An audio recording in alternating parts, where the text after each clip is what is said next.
The big show begins on Wednesday. Public hearings in the run-up to a House vote on impeachment. On one level, it is a television show. On another level, it is a test for democracy and a test for the American press. So let me start with three things that we know right now and three things we don't. First, we know that we should tune in for the hearings and tune out the spin. Some people are going to insult your intelligence in the days ahead. They're going to say the Ukraine scandal is too complicated, that there's too many players. In fact, some of them are already saying that.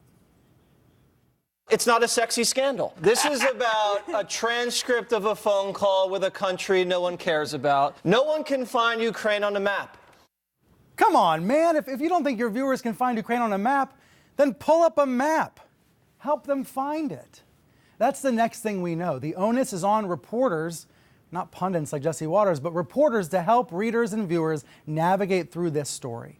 Media shapes the public's understanding of issues, for better and for worse. And these days, the word media encompasses everything from CNN to your uncle's Facebook feed to your kid's TikTok account. So it is incumbent to seek out high-quality sources of information as this impeachment effort unfolds.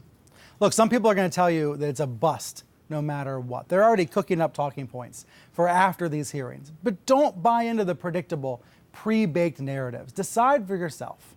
And third, the third thing we know, through all of this, Trump is going to keep repeating, frankly, some pretty dumb lies, like his claim that he has 95% support among Republicans. He keeps saying this over and over again. He said it again yesterday. The message, of course, is that everyone's standing by him, that no Republican dare defect. But in reality, Trump's approval rating among Republicans is not 95%. Look for yourself. It's anywhere from 74% to 90%, depending on the recent poll. I bring this up because some of the distortions really do matter. And ultimately, this impeachment process is about trust and abuse of power.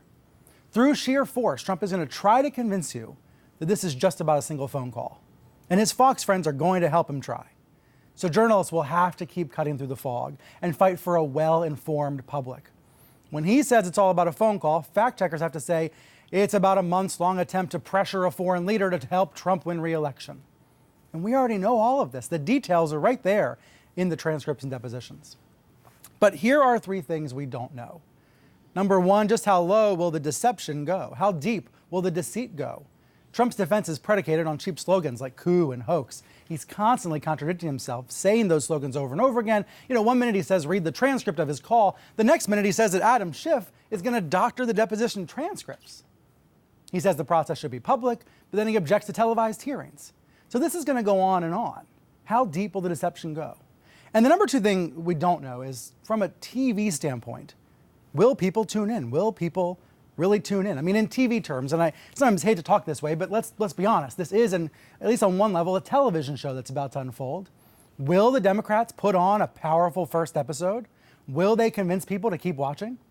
Well, I noticed this in CNN's Lauren Fox's story this weekend, a Democratic House leadership aide telling Lauren, the first hour of the hearing and the first hearing has got to be a blockbuster. I mean, that's true from a political standpoint.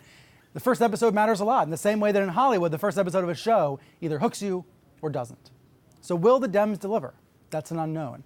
And number three, most importantly, forget the TV part.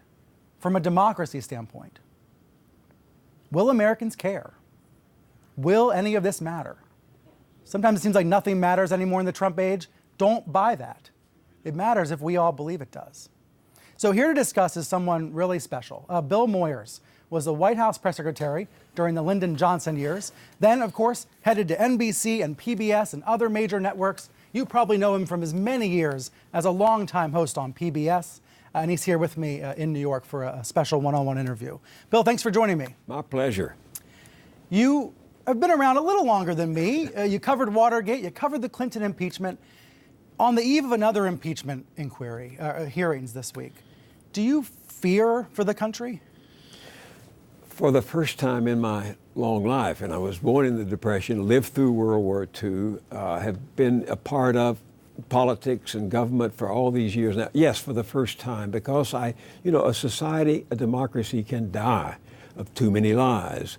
And we're getting close to that terminal moment unless we reverse the obsession with lies that are being fed around the country. So will people care this week? Will democracy hold up through this process? Some people will always care. And we have to remember that we need to serve those people who will get up in the morning and watch the hearings, will come home at night and watch the hearings, because they really want to be confused. They want to understand. They want to cut through the confusion. Right? Yeah, the lies. So we have to be concerned with them. Then we have to think about, how do we reach the people who don't care? Do facts matter anymore? I think they do. I think they mattered in the Watergate hearings, in the Clinton hearings, and I think they'll matter this time too. I listened this morning to Donald Trump's rally in Louisiana. It was astonishing. He shouted at his audience and they responded. They believed everything he said. I'm hoping only 10% of those people come and watch the hearings in toto. They will see it's not a witch hunt, and they will begin to doubt their master, and they will begin to break off and maybe become a citizen again instead of a partisan. So when he says coup and hoax, even if many of his supporters believe that, it just takes 10%, perhaps, you're saying? Yeah, I think in a close election, and as you know, he's strong in many states, even though he's not popular. And I think his chances of winning, like most people do, are pretty good. So we have to keep that in mind. It may be only a slight shift in the swing states, but of people who begin to doubt the lies and begin to live by something else. You know, you visited a challenge to PBS, your former longtime home, saying that PBS should rebroadcast the hearings in prime time. That, you know, for folks who are out and about at work or at school at noon or 1 p.m., they should be able to watch in prime time. How important is this? Why did you decide to issue this challenge? Well, these are my friends and colleagues for many years, as you say, and I'm so old I can look back and see how the trends have changed. They don't remember the Watergate hearings, but I remember in 1973 when PBS was under fierce attack from Richard Nixon and his cronies like Pat Buchanan, who called for defunding it and getting rid of it. PBS did a very brave thing. They broadcast the hearings not only during the day but at night, so that people who are working and can't watch it during the day can come home if they want to, if they're part of that 10% who really care, and watch the whole drama unfold. Brian, right next to where I live, 7 or 8 construction workers are putting a new roof on the church next door to us. They work hard all day. They're very expert in what they do. It's a hard and dangerous job. When they go home at night, if only one of those 7 or 8 want to watch the hearings as they occurred during the day, it's very hard to find them. PBS is going to put them on a small digital sub Yeah, what's it channel. called? The World Channel? I have to be honest, I'd never heard of it before. Well, here in New York. It's a sub channel where they're going to show the hearings at night, but you're saying that's no replacement for showing them on the main channel. The World has some fine programs on it, but here in New York, as you just indicated, the channel is channel 1728, I think. Very hard to find, and World across the country reaches only half of the public television stations.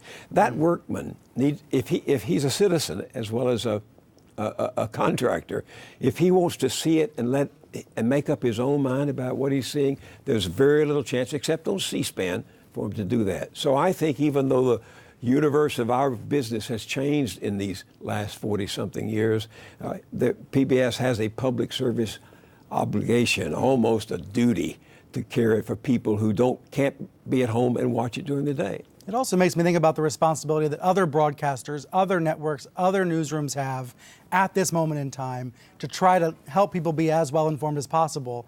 You wrote in your column recently that episodic coverage of the news is not enough. And I wondered if you could expand on what you mean. Well, my colleague, longtime colleague, we met during the Watergate hearings, Michael Winship, and I wrote the column, 2 columns on commondreams.org now and at billmoyers.com. We said our job as journalists is to slice and dice the events of the day as they occur, or the day after usually, but you don't get the whole story there. If you want to get the whole story with the frame of the narrative of Watergate, you needed to watch the whole hearings. If you want to get the whole story of Trumpgate, you need to watch the whole hearing. So not just the episodes that occur every day, which you and others will handle in a professional way, but connecting the dots, telling the story, putting the whole picture up there. It's a puzzle. This is a complex puzzle. But it's also a momentous moment in America's life. Only 2 presidents have ever been impeached. The third, Richard Nixon, would have been impeached had he not resigned. This is a moment in American history where the arc of justice will either be bent forward or it'll be bent backward. So everyone who wants to see it should have the chance to see the whole story. You don't go, it's like watching a football game and on the bottom of the screen they put up the scores of other games, or you know who's ahead and who's behind, but you don't know how the game is being played. If you watch these hearings coming up, and you should have a chance to watch them in prime time, and don't just leave it to the pundits and analysts. That's good as far as it goes. You will see the game being played, the game of politics at its most dangerous and, as I said, momentum point.